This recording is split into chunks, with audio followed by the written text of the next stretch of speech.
Hello बच्चों, आप सभी का हमारे यूट्यूब चैनल एजुकेशन प्लस में बहुत बहुत स्वागत है। और आज की इस वीडियो में हम कक्षा 10 गणित के अध्याय 13 यानी कि पृष्ठीय क्षेत्रफल और आयतन से संबंधित कुछ महत्वपूर्ण प्रश्न हल करेंगे। ये सभी प्रश्न आपके लिए बहुत ही इम्पोर्टेंट हैं, तो आइए सॉल्व करते हैं इन प्रश्नों को। तो पहला प्रश्न है, एक गोले का वक्र पृष्ठ 36 पाई वर्ग सेंटीमीटर है, तो गोले का आयतन ज्ञात कीजिए। तो यहाँ हमें गोले का वक्र पृष्ठ कितना दिया हुआ है, 36 पाई वर्ग सेंटीमीटर। आपको गोले का वक्र पृष्ठ लिखा हो या गोले का संपूर्ण पृष्ठ लिखा हो या पृष्ठीय क्षेत्रफल लिखा हो, सब एक ही बात है। अब वक्र पृष्ठ कितना होता है इसका, 4 पाई आर स्क्वायर। गोले का वक्र पृष्ठ होता है 4 पाई आर स्क्वायर। तो ये बराबर हमें दिया है 36 पाई दिया है। पाई से हम यहाँ पाई कैंसिल कर लेंगे, तो अब हमारे पास यहाँ बचा कि 4r स्क्वायर बराबर 36 हो गया, या आर स्क्वायर बराबर, यहाँ 4 से ये कैंसिल हो जाएगा 36, ये 9 बार कैंसिल हो जाएगा। तो आर स्क्वायर का मान 9 है, तो आर बराबर, तो 9 का वर्गमूल ले लेंगे, तो आर बराबर कितना हो जाएगा, 3 सेंटीमीटर। तो यहाँ गोले की जो त्रिज्या है वो हमारे पास 3 सेंटीमीटर हो जाएगी। लेकिन हमें क्या निकालना है, गोले का आयतन निकालना है। तो यहाँ आयतन निकाल लेंगे। तो आयतन, गोले का आयतन, तो गोले का जो आयतन होता है बच्चों, वो होता है 4/3 पाई आर की क्यूब। ठीक है, ये गोले का आयतन होता है। तो 4/3 पाई का मान यहाँ हम 22/7 रख देंगे, और आर हमारे पास 3 है, तो क्यू का मतलब हो गया, इसको आप 3 बार रख देंगे। जो हमारे पास आर है 3, उसको क्यू का मतलब है 3 बार ही रख देंगे। 3 से यहाँ 3 कैंसिल हो जाएगा। अब 22 गुणा 4, 22 चौक 88 हो गया। 3 गुणा 3 ये 9 हो जाएगा, बटे नीचे बचेगा 7।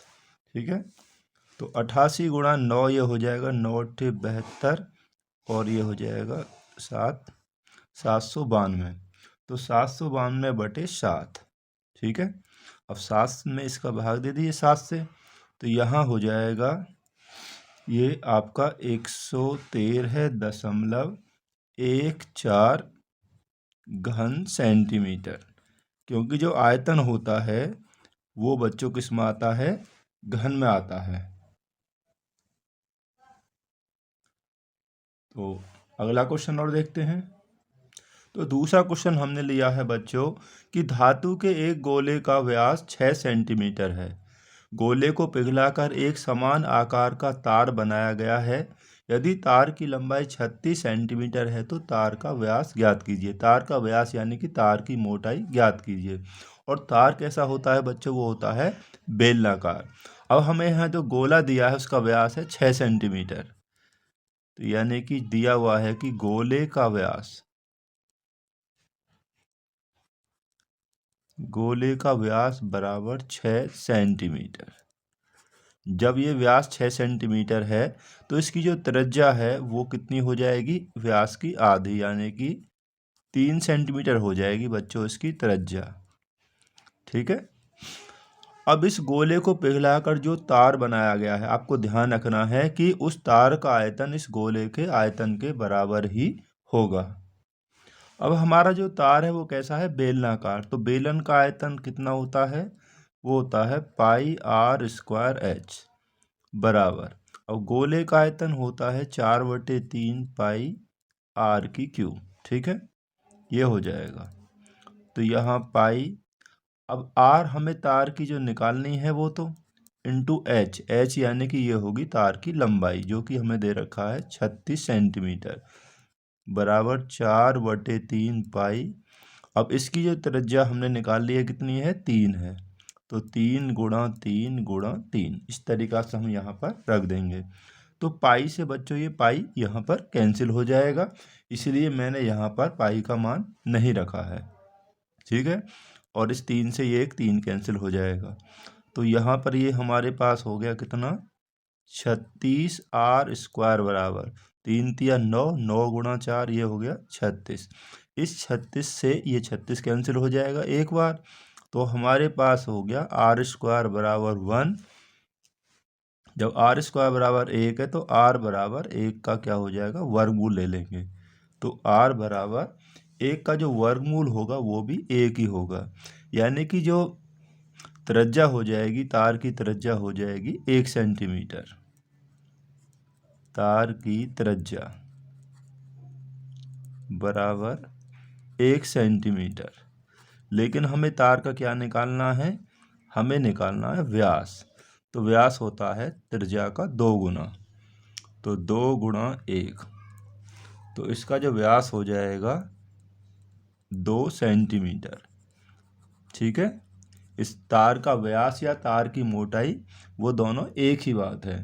तो यानी कि तार की जो मोटाई हो जाएगी वो 2 सेंटीमीटर हो जाएगी। तो नेक्स्ट क्वेश्चन और देखते हैं। तो क्वेश्चन नंबर 3 यहाँ हमने लिया है बच्चों कि 20 मीटर गहरा और 7 मीटर व्यास का एक कुआं खोदा जाता है और कुएं से निकली मिट्टी को समान रूप से फैलाकर एक 22 मीटर गुणा 14 मीटर आकार का एक चबूतरा बनाया जाता है। चबूतरे की ऊंचाई ज्ञात कीजिए। तो पहले बच्चों हमें यह ज्ञात करना है कि जो कुआं खोदा गया वो कैसा है? बेलनाकार। तो कुएं से निकली गई मिट्टी का आयतन पहले हम ज्ञात कर लेते हैं। अब देखिए, कुएं से जो निकली मिट्टी का जो आयतन होगा वो क्या होगा? बराबर कुएं का आयतन, उतना ही आयतन होगा जितना कि कुएं का आयतन होगा। ठीक है, अब कुआं हमारा कैसा है? कुआं है बच्चों हमारा बेलनाकार। कुआं हमेशा बेलनाकार होता है, गोल है जैसे यहाँ पे दिया हुआ है। गहराई 20 दी रखी है और इसका व्यास 7 मीटर है, तो त्रिज्या 7/2 यानी कि आधी हो जाएगी। तो इसका आयतन होगा पाई r स्क्वायर h, क्योंकि बेलन का आयतन यही होता है। ठीक है, अब पाई का मान रख दीजिए 22/7। अब r कितनी है? 7/2, तो वर्ग है तो 7/2 दो बार हो जाएगा और गुणा h यानी कि ये है 20। ठीक है, यहाँ 7 से ये 7 कैंसिल हो जाएगा। ठीक है, 7 से ये 7 कैंसिल हो जाएगा, 2 दूनी 4 से ये कैंसिल हो जाएगा, 20 5 बार, 2 दूनी 4, 4 से 20 हो गया 5 बार। ठीक है, अब हमारे पास बचा 22 पंजे 110, 110 की गुणा इसमें करेंगे तो हो जाएगा 770, यानी कि घन मीटर। ये हो गया इसका आयतन, कुएं से निकली मिट्टी का आयतन। अब कुएं से जो मिट्टी निकली है उस मिट्टी से क्या किया गया है बच्चों? उससे 22 मीटर गुणा 14 मीटर माप का एक चबूतरा बनाया गया है। हमें चबूतरे की ऊंचाई निकालनी है।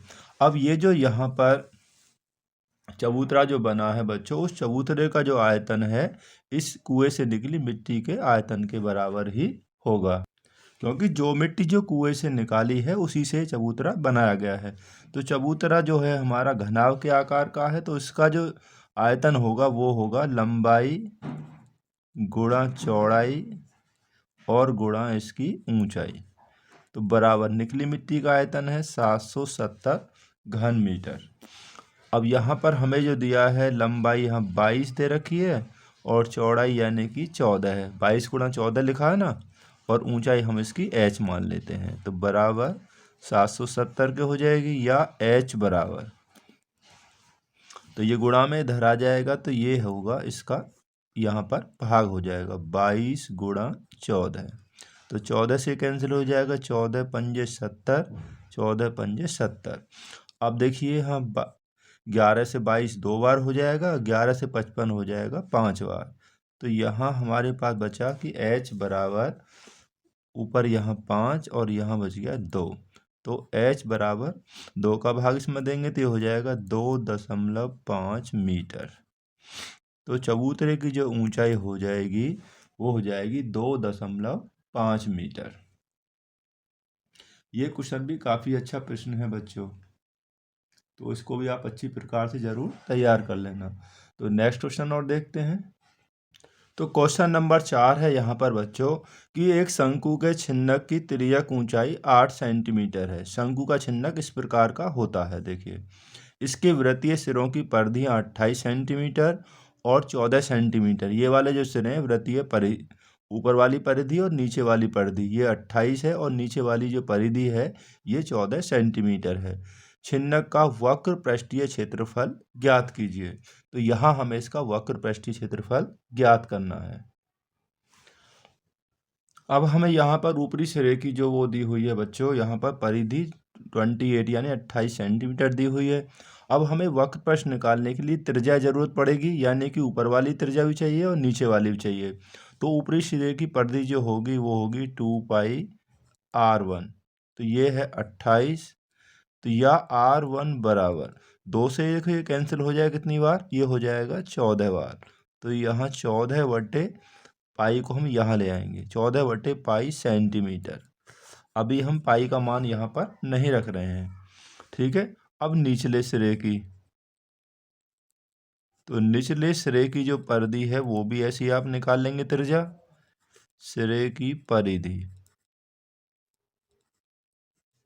वो हमें दी हुई है यहाँ पर कितनी, 14 सेंटीमीटर। तो वो हो जाएगी 2πr2। उसे हमने r1 मान लिया, ये निचले जो सिरे है इसकी त्रिज्या को हमने r2 मान लिया। ये हमारे पास 14 है, 2 से ये कैंसिल हो जाएगा कितनी बार, 7 बार हो जाएगा। तो r2 बराबर हो जाएगा 7/पाई, इतने सेंटीमीटर, ठीक है। अब हमारे पास त्रिज्यक ऊंचाई भी है l, और r1 और r2 का मान भी है। अब हम आसानी से छिन्नक का क्या निकाल लेंगे, वक्र पृष्ठीय क्षेत्रफल निकाल लेते हैं। तो छिन्नक का वक्र पृष्ठीय क्षेत्रफल होता है पाई r1 प्लस r2 l, ये होता है, ठीक है। तो पाई का मान अभी आप मत रखिए यहाँ पर। r1 कितना है हमारे पास, ये है 14/पाई है, और r2 कितना है 7/पाई, और इंटू l, l हमारे पास है 8, ठीक है। तो यहाँ पाई गुणा ये प्लस हो जाएगा, 14 और 7 ये हो गया 21/पाई गुणा 8। तो पाई से ये पाई कैंसिल हो जाएगा, इसलिए हमने यहाँ पर पाई का मान नहीं रखा था। 21 गुणा 8 हो गए 21 अट्ठे 168 वर्ग सेंटीमीटर, ठीक है। तो इसलिए छिन्नक का वक्र पृष्ठीय क्षेत्रफल हो जाएगा 168 वर्ग सेंटीमीटर। तो नेक्स्ट क्वेश्चन और देखते हैं। तो क्वेश्चन नंबर 5 है बच्चों, धातु का एक गोला जिसकी त्रिज्या 10.5 सेंटीमीटर है को पिघलाकर 3.5 सेंटीमीटर त्रिज्या और 3 सेंटीमीटर ऊंचाई वाले छोटे छोटे शंकु बनाए गए हैं। यानी ये जो गोला है हमारे पास, इसको पिघलाकर छोटे छोटे शंकु बनाए गए हैं। तो शंकुओं की संख्या ज्ञात कीजिए। तो यहाँ पर जो हमें दिया हुआ है बच्चों कि गोले का जो गोले की त्रिज्या है हमारे पास, क्या दिया हुआ है उससे पहले हम लिख लेते हैं। गोले की त्रिज्या है जो r है वो बराबर है 10.5 सेंटीमीटर, ठीक है। 10.5 दिया हुआ है, तो हम इसको कितना लिख सकते हैं, हम इसे लिख सकते हैं 21/2 सेंटीमीटर, ठीक है। तो यह हम पहले पॉइंट हटा लेते हैं इसे, ताकि भाग वगैरह करने में आसानी हो जाए।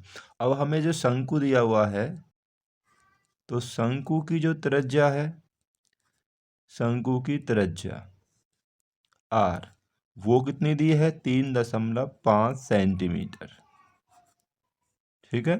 अब 3.5 को आप 3.5 को कितना लिख सकते हैं, 7/2 लिख सकते हैं, क्योंकि 7 में 2 से भाग देंगे तो वही आएगा। तो ये इतना हो गया, और इसकी जो ऊंचाई है वो हमें दी हुई है 3 सेंटीमीटर, ठीक है। ये हो गया। अब हमारा जो पॉइंट वगैरह वो यहाँ पर ख़त्म हो गया। हमें शंकुओं की संख्या निकालनी है। तो जब हमें संख्या निकालनी है तो गोले के आयतन में एक शंकु के आयतन से हम यहाँ पर भाग दे देंगे, ठीक है। जब संख्या निकालनी हो, जो चीज़ पिघलाई गई है उसके आयतन में उसके आयतन का भाग देते हैं जो चीज़ बनाई जाती है। अब देखिए गोले का जो आयतन है वो कितना होता है, गोले का आयतन होता है 4/3 पाई r3, और शंकु का आयतन होगा 1/3 पाई r²h, ठीक है। ये होगा। अब आप पाई से यहाँ पाई भी कैंसिल कर सकते हैं, तो यहाँ बचेगा 4/3। अब यहाँ पर गोले की त्रिज्या हमारे पास हो गई 21/2, तो क्यूब है तो आप इसको 3 बार लिख देंगे, 21/2 गुणा 21/2 गुणा 21/2। अब शंकु का आयतन हो गया 1/3। अब यहाँ से त्रिज्या कितनी है 7/2, आर स्क्वायर है तो 7/2 और गुणा एच हो गई इसकी कितनी 3 हो गई। ठीक है, अब आप इसे आसानी से कैलकुलेट कर लीजिए। देखिए 3 से ये 3 कैंसिल हो जाएगा, इस 2 से ये 2 कैंसिल हो जाएगा और इस 2 से ये 2 कैंसिल हो जाएगा। ठीक है, और हम इस 2 से इसको कैंसिल कर सकते हैं 4 को 2 बार। तो अब हमारे पास बचा देखिए यहाँ पर 2 गुणा 21 गुणा 21 गुणा 21। नीचे कितने बचा हमारे पास 7 गुणा 3, यहाँ पर 21 कर दीजिए। 21 से 21 कैंसिल हो जाएगा और 7 से ये 21 हो जाएगा कितनी बार 3 बार। ठीक है, 3 गुणा 2 6 और 21 सिक्का कितना हो गया 126। तो कितने शंकु बने यहाँ पर, तो कुल 126 शंकु उस गोले को पिघलाने पर यहाँ बन जाएंगे। काफ़ी अच्छा क्वेश्चन है बच्चों, ऐसे क्वेश्चन एग्जाम्स में अक्सर पूछे जाते हैं। तो नेक्स्ट क्वेश्चन और देखते हैं। तो क्वेश्चन नंबर 6 है बच्चों, लकड़ी के एक ठोस बेलन के प्रत्येक सिरे पर एक अर्धगोला खोदकर निकालते हुए एक वस्तु बनाई गई है। यानी कि ये इस सिरे पर भी एक अर्धगोला यहाँ पर खोदा गया है और यहाँ पर भी यानी कि ये काटा गया है और वस्तु बनाई गई है। यदि बेलन की ऊंचाई 10 सेंटीमीटर, ये जो बेलन है इसकी ऊंचाई 10 सेंटीमीटर है और आधार की त्रिज्या 3.5 सेंटीमीटर है, तो इस वस्तु का संपूर्ण पृष्ठीय क्षेत्रफल ज्ञात कीजिए। तो इसका जो संपूर्ण पृष्ठीय क्षेत्रफल वो क्या होगा, वही हमें ज्ञात करना है। तो उसके लिए हमें क्या करना पड़ेगा बच्चों, पहले इस पूरे बेलन का वक्र पृष्ठ और ये दोनों जो अर्धगोलीय यहाँ पर सिरे हैं इनका भी वक्र पृष्ठ उसमें जुड़ जाएगा। अब यहाँ पर हमें दिया हुआ है, तो यहाँ पर बच्चे जो हमारा ये बेलन है और ये जो अर्धगोलीय जो सिरे काटे गए हैं इन दोनों की त्रिज्या कितनी है 3.5 सेंटीमीटर ही यहाँ पर है। अब इस ठोस का जो संपूर्ण पृष्ठीय क्षेत्रफल होगा वो किसके बराबर होगा, वो होगा बेलन का वक्र पृष्ठ, बेलन का वक्र पृष्ठ और प्लस 2 गुणा, क्योंकि यहाँ पर जो अर्धगोले हैं 2 हैं तो 2 गुणा अर्धगोले का वक्र पृष्ठ, अर्धगोले का वक्र पृष्ठ। तो आपको ये ध्यान रखना है कि दोनों के वक्र पृष्ठ ही हमें यहाँ पर जोड़ने हैं। ठीक है नी, अगर ये आयतन पूछता तो हमें क्या होता कि बेलन के आयतन में से इन दोनों अर्धगोलों के आयतन यहाँ पर हम माइनस कर लेते, लेकिन संपूर्ण पृष्ठीय क्षेत्रफल में इन्हें हमें प्लस करना है वक्र पृष्ठ को। तो बेलन का जो वक्र पृष्ठ होता है 2πRh होता है, तो 2 गुणा 2 इसलिए क्योंकि 2 अर्धगोले हैं, अर्धगोले का वक्र पृष्ठ होता है 2πr²। ठीक है, ये हो गया, क्योंकि दोनों की त्रिज्या बराबर हैं तो इसलिए हम यहाँ पर 2πr हमने कॉमन ले लिया ताकि हमारी कैलकुलेशन आसानी से हो जाए। तो यहाँ h बचेगा और यहाँ बचेगा कितना 2r बच जाएगा। ठीक है, 2πr कॉमन लेने पर यहाँ h है और यहाँ पर 2r बच जाएगा। 2 अब पाई का मान रख दीजिए यहाँ पर कितना 22/7 और r का मान कितना है 3.5। h यहाँ पर 10 है बेलन की ऊंचाई और 2 इंटू r का मान है 3.5। ठीक है, ये हमने रख दिया। देखिए अब 3.5 गुणा 2 कितना हो गया 7 हो गया, तो 7 गुणा यहाँ 22/7 गुणा, अब यहाँ पर देखिए 3.5 गुणा 2 कितना हो गया 7 हो गया, 7 और 10 कितना हो जाएगा 17 हो जाएगा, 7 से 7 कैंसिल हो जाएगा। अब 17 दूनी 34 और 34 और 3 यहाँ होगा 37, 374 यहाँ पर वर्ग सेंटीमीटर। तो इसका जो कुल पृष्ठीय क्षेत्रफल हो जाएगा वो 374 वर्ग सेंटीमीटर हो जाएगा। तो बच्चों इस वीडियो में हमने केवल इन 6 प्रश्नों को रखा है जो कि सभी प्रश्न बहुत ही इम्पोर्टेंट हैं। आप इन सभी प्रश्नों की तैयारी जरूर कर लेना। तो मिलते हैं आपसे अगली ही जल्दी ऐसी ही एक वीडियो के साथ में। इस वीडियो को देखने के लिए बहुत बहुत धन्यवाद।